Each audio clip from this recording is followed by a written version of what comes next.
Oriskany, donc on peut voir sur la table, sur ma table, mis en place Oriskany. Donc Oriskany, c'est un des deux jeux de Newton, le volume 8 des batailles de la Révolution américaine, de Mark Miklos. Alors j'ai mis celui-là sur la table, ça fait longtemps que j'ai pas fait une partie de cette série, donc j'ai un petit peu oublié les règles, donc ça va être l'occasion de s'y remettre. Oriskany, pourquoi Oriskany? Parce qu'il est plus petit, il avait l'air plus simple, donc je me suis dit je vais commencer par celui-là juste pour me remettre en jambe.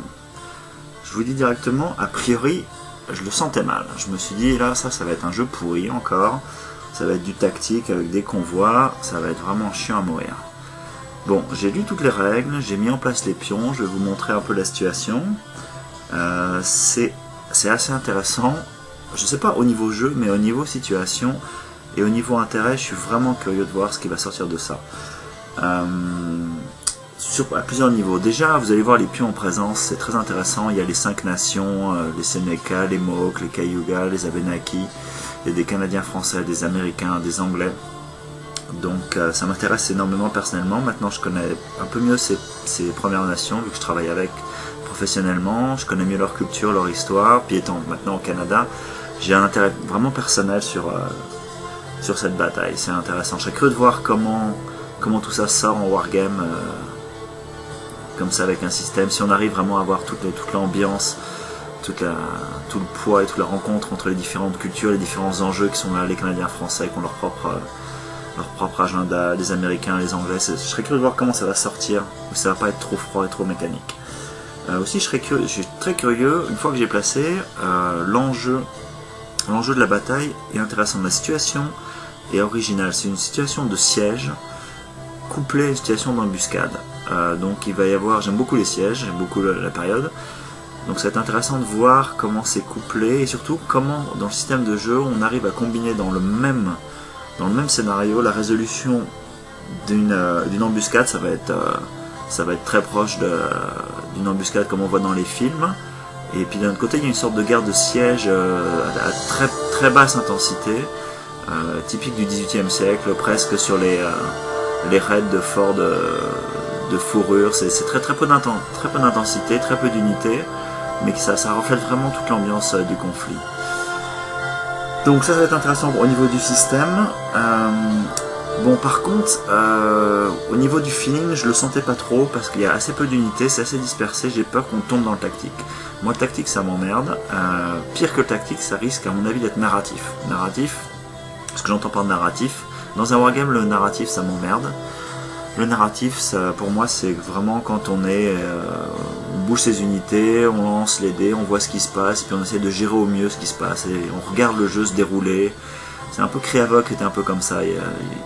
C'est très, très basse échelle, et puis très... D'un autre côté, ça donne une histoire, on voit les unités, on voit ceux qui sont blessés, ceux qui s'enfuient, c'est très narratif, c'est presque du jeu de rôle des fois, ça peut être sympa, mais... Moi je préfère dans les wargames vraiment voir les enjeux, les manœuvres qui ont été tentées, le terrain, les risques qui ont été pris par les commandants, comment ils ont essayé de gérer tout ça, l'analyse qu'ils ont fait et comment ça s'est passé pour eux. J'ai peur que ce soit trop du tactique. Donc je le sentais assez mal pour commencer, mais bon. Donc je vais vous présenter maintenant exactement ce qu'il en est au niveau de la mise en place. Donc Oriskany, de quoi ça parle? C'est toute une histoire. La notice historique est intéressante. Donc la situation initiale est ici. On peut voir les révolutionnaires américains sont assiégés à Fort Stanwix. Donc on voit ici les pions bleus. Ils ont une petite garnison. Ils sont encerclés par les Anglais tout autour, commandés par Saint-Léger.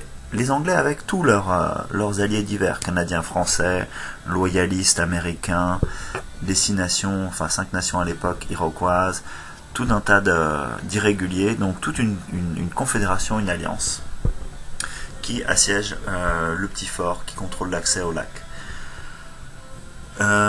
Historiquement, la situation n'est pas favorable aux Anglais et à leurs alliés, car ils n'ont pas assez d'artillerie pour faire tomber le fort, et leurs alliés Premières Nations sont pas tellement là pour faire de la guerre de siège. Il leur a été promis du pillage et une guerre comme ils aiment la faire, une guerre parce que les Européens appellent la petite guerre, mais donc ils sont un peu mécontents de la situation du siège. Donc les Anglais sont en plusieurs camps. Ils ont fait ici, ils ont deux positions de bombardement. Ils ont différents camps de leurs alliés qui sont installés un peu partout autour. Ils ont le camp de l'infanterie légère ici, et ils verrouillent cette position-là qu'ils essaient de faire tomber. Malheureusement, la position est assez solide, il y a assez d'unités, ils sont ravitaillés, donc a priori ça se passe mal.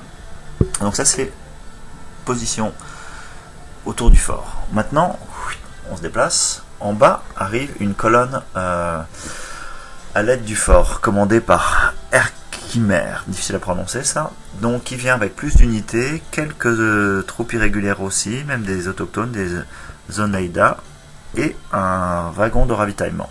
Donc ils vont se déplacer le long de la route, et ici, pour aller au fort. C'est l'idée. Donc c'est ça la situation. La situation est un siège assez mal engagé et une colonne qui vient pour arriver à la rescousse. Donc maintenant en termes de jeu. En termes de jeu, ça va ressembler à quoi? En termes de jeu, je vous montre un peu les marqueurs. En termes de jeu, le jeu va être vraiment dirigé par le joueur anglais. C'est lui qui a les choix stratégiques. Le joueur américain est pas mal scripté. Ceux qui sont assiégés sont pas mal... leur position initiale leur laisse assez peu de latitude. Et la colonne ici, Herkimer, commence avec des règles particulières. Elle va se déplacer soit avec un marqueur spécial qui s'appelle un marqueur colonne Herkimer, donc qui lui permet de se déplacer de 6 cases à la fois ici, mais qui lui laisse quasiment qu'une latitude de mouvement, il faut suivre la route. Si on n'utilise pas ce marqueur, on peut se déplacer en déplacement normal. Les déplacements stratégiques sont interdits. Mais si on fait ça, on se prend un malus de -1 au moral à chaque fois qu'on le fait. Donc c'est super scripté. La colonne arrive le long de la route et il n'y a pas vraiment de choix. Chose vaguement amusante, il y a une tempête qui risque d'arriver autour 8, 9, 10 ici et qui risque de compliquer un petit peu les choses. Mais bon, c'est pas si important que ça. Donc, maintenant... toute l'option du jeu, c'est comment les Anglais vont gérer ça. Donc, à la fois, il faut faire tomber le fort. Donc, les objectifs de victoire anglais sont de faire tomber le fort ici, évidemment. Mais aussi d'arrêter la colonne qui arrive. De l'autre côté, les Américains vont jouer beaucoup en réaction. Les objectifs américains vont être de détruire les camps anglais qui assiègent, notamment les camps de l'infanterie légère et les forts autochtones ici, et de faire arriver leur ravitaillement jusqu'au fort. Donc ça c'est la position initiale. L'américain peut pas faire grand chose, c'est l'anglais qui va choisir. Alors tous les tours la colonne va se déplacer, mais en début de jeu le joueur anglais va décider sur quelle partie de la route va se passer l'embuscade. Il va noter le numéro d'hexagone et quand la colonne va arriver là, boum, on va avoir tout de suite la résolution de l'embuscade. Donc l'embuscade va se faire avec ces marqueurs là. Donc il va y avoir un point d'arrêt d'embuscade où la colonne va être arrêtée net. Et immédiatement, le joueur anglais va pouvoir mettre d'autres marqueurs embuscade tout autour pour faire une belle embuscade comme dans les films, hein, c'est beau. Et utiliser en fait tout ou partie de ces irréguliers, tous les Premières Nations qu'il a ici, ces troupes irrégulières, et les mettre autour pour faire l'embuscade. Donc il aura une sorte de coup surprise qui va lui permettre d'infliger des dommages à la colonne qui arrive.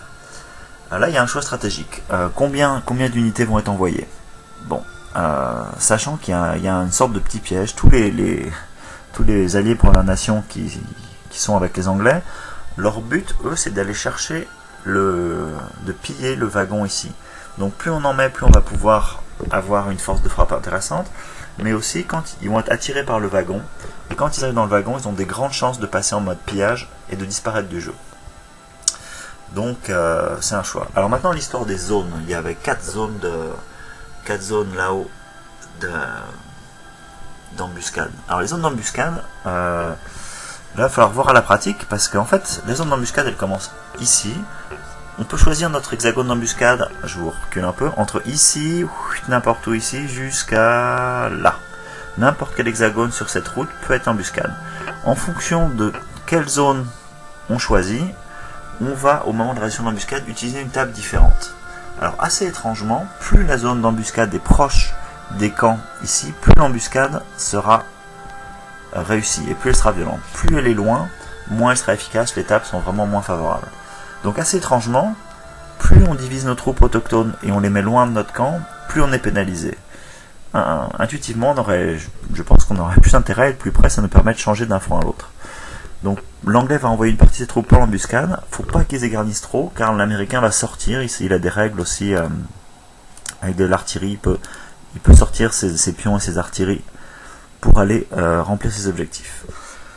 Pas mal de scriptage pour l'américain, des choix pour l'anglais, mais ça va se jouer à peu d'unités, donc à mon avis la chance au dé va être assez prépondérante.